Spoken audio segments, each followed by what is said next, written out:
Salut à tous et bienvenue sur Hashtag. On est avec Monsieur Stéphane Bern, le commentateur en chef de l'Eurovision. Bonjour Stéphane. Bonjour, je ne suis pas le chef en fait. On est à part égale avec Marianne C'est James. 50-50 ? Oh oui, facilement. Vous savez, je ne cherche pas à tirer la couverture à moi d'abord parce que ça serait difficile.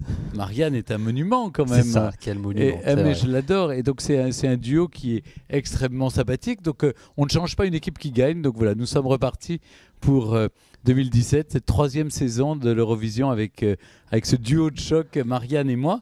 Et puis avec un petit nouveau, Amir, notre fils Amir, qui vient en renfort. Et c'est plutôt sympathique. Vous lui avez donné des conseils à Amir pour sa première ? Franchement, est-ce qu'il y a besoin de donner des conseils à Amir ? Je sais pas, peut-être, non ? Non, ce qui nous intéresse, c'est qu'il nous donne son regard, parce que nous, on est dans la cabine des commentateurs. Lui a vécu avec les délégations quand on attend les résultats, et à ce moment-là, il va intervenir avec nous pour nous dire ce qu'on peut ressentir de l'autre côté.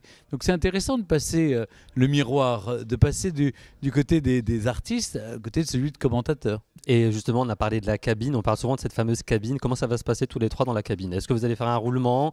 Vous savez, une fois que vous avez trouvé votre positionnement, il ne faut pas bouger. On bouge plus, c'est fini. Heureusement qu'on n'est pas filmé dans la cabine. Ce serait très drôle, ça dit, d'avoir une caméra. Très drôle. On a l'impression je sais pas, d'être dans une boîte de sardines et on est vraiment coincé. C'est vrai qu'à la fin, l'année dernière, vous étiez quasiment nus sur la fin, les dernières minutes. Tellement chaud. Et puis on se tient chaud les uns les autres. En tout cas, c'est une belle ambiance. Cette année, ce sera la 62e édition. Oui. Est-ce qu'on commence à préparer les cotillons ou on attend un petit peu pour la victoire ? Moi, je le sens bien.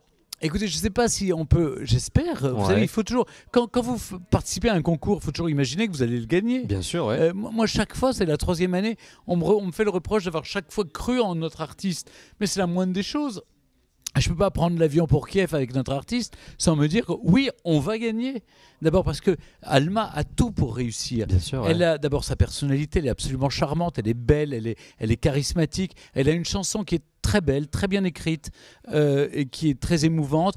Une sonorité qui est orientale et je trouve formidable. C'est ça aussi la France. C'est un texte parfaitement écrit qui met en valeur la langue et en même temps un métissage culturel, musical qui représente notre pays. Et puis un petit couplet en anglais, ce qui ne fait pas de mal, parce que quand vous vous adressez à 220 millions de personnes, faut penser qu'il y en a quand même 150 ou 160 même qui ne comprennent pas le français et qu'il faut amener à aimer la France et à aimer la langue française. J'allais dire justement, vous qui aimez le patrimoine français, etc., quand certains râlent justement pour l'adaptation en anglais, vous êtes plutôt pour. On ne peut pas parler d'adaptation en français. C'est comme une main tendue aux autres qui ne parlent pas le français. Sa chanson est en français, mais il y a un passage qui permet de faire de jeter une passerelle avec celles et ceux qui ne comprennent pas la langue. On peut avoir des infos sur les coulisses. Comment ça se passe l'ambiance ? Vous passez plusieurs jours sur place, il y a tous les pays du monde entier. C'est très amusant. C'est très amusant parce que c'est colo de vacances c'est un peu colo de vacances. Vous avez tous les pays européens, on se parle les uns les autres, les commentateurs des autres pays, les artistes se parlent entre eux, on va aux répétitions, on prend des notes, on travaille aussi, c'est beaucoup de travail. On travaille, on donne des interviews, le monde entier s'intéresse, en tout cas les autres pays s'intéressent à nous aussi. On a un peu notre moment de satisfaction aussi de pouvoir... Un moment cocorico, vive la France. Oui, on est assez content. Vous savez, la France est encore aimée, respectée en Europe.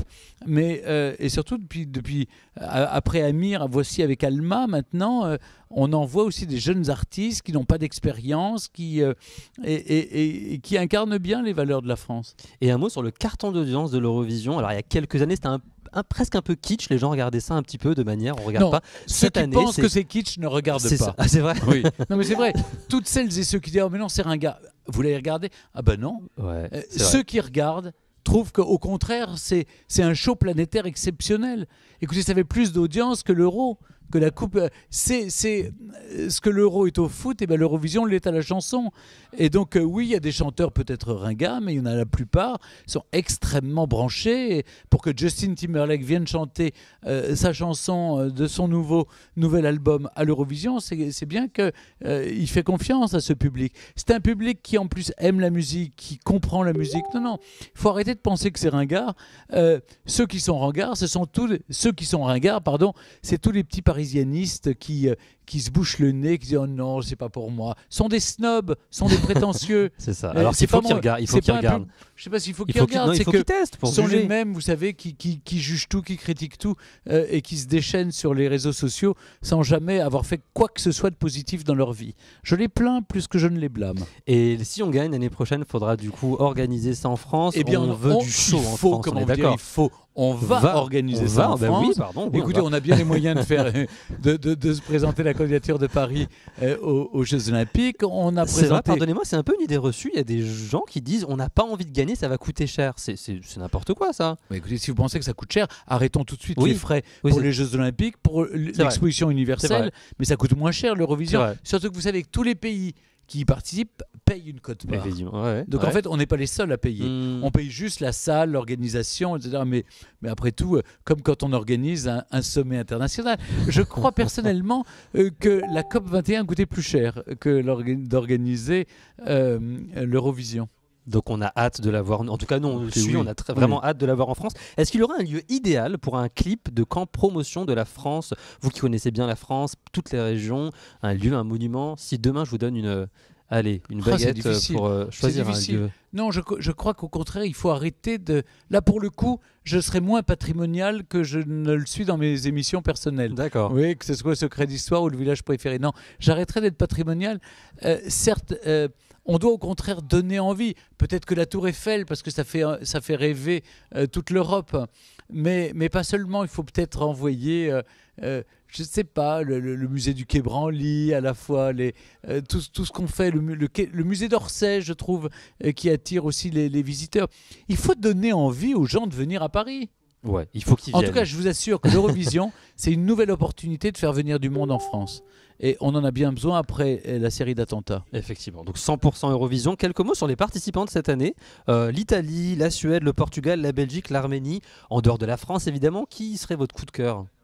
J'ai bien aimé la Belge, moi, personnellement. La Blanche, ouais, Oui. c'est très beau J'aime titre. beaucoup, très beau titre, très belle chanson. J'ai bien aimé la Belge. La Roumanie, avec le fameux Yodalit dont on parle beaucoup, j'aime ou j'aime pas? J'aime plutôt, ça m'a fait rire, oui. C'est Oui, vrai, j'aime. c'est rigolo. Le You You You d'Élodie Gossuin. Oui. Quelle note on lui met? Écoutez, c'est bien tenté. C'était beau, c'était spontané. Voilà, je crois que, vous savez, moi je récompense toujours les efforts des uns et des autres. Et puis Élodie est une charmante femme, elle est merveilleuse, voilà, et puis elle est spontanée, elle est sympa. Je lui mettrais la meilleure note. La meilleure note. Plutôt Conchita ou Jamala? À choisir entre les deux. J'ai bien aimé Conchita Wurst, j'avoue, parce que j'ai eu la chance de l'interviewer quand elle ou il, quand son personnage est venu en France pour présenter ses mémoires.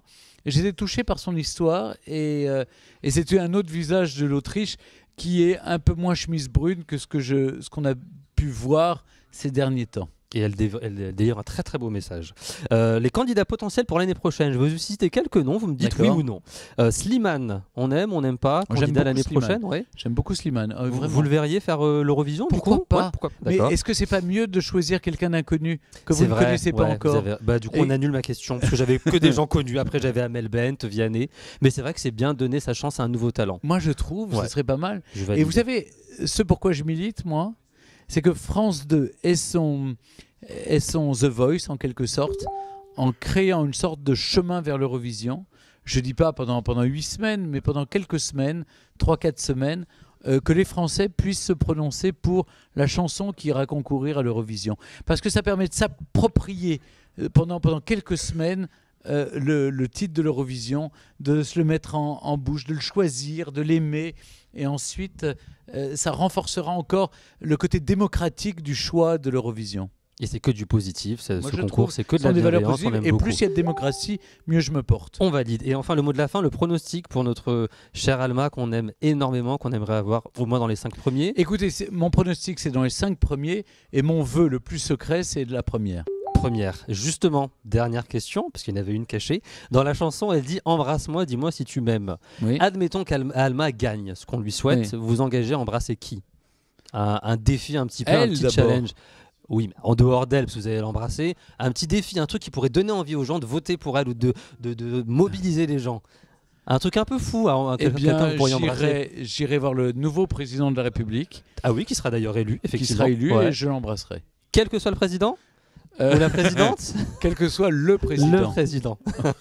Message passé en tout cas. Merci beaucoup Stéphane, c'était un plaisir. Merci. Et on rappelle que l'Eurovision, c'est toute la semaine sur France 4 et le 13 mai sur France 2. À très bientôt sur #. Ciao ciao.